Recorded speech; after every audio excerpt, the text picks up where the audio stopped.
अस्सलाम वालेकुम जी, कैसे हैं आप लोग? सब ठीक है। आज हमारा डे ऑफ था तो सोचा कि आज वॉक करने निकलते हैं। अभी आज थोड़ा मौसम बड़ा प्यारा है और हल्की हल्की बारिश हो गई है अभी थोड़ी देर पहले। और अभी खैर लोगों ने निकलना शुरू किया है। हमारा जो एरिया है इसका नाम हिसारनू है और ये ओलू दनीज़ बीच है और फैतिये के साथ ही हम मतलब ना ये एक एसोसिएटेड छोटा सा एरिया है, लेकिन ये सारा टूरिस्ट स्पॉट है।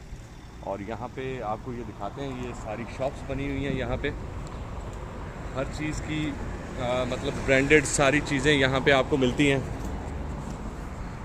ये अभी हम घर से निकले हैं तो सारा मार्केट यहाँ से स्टार्ट हो जाती है और मुख्तलिफ यहाँ पे शूज़ ब्रांड्स के सारे ये इसके साथ साथ ये अभी आपको व्यू दिखाते हैं। ये सारे पहाड़ और बादल देखें नीचे तक आए हुए हैं।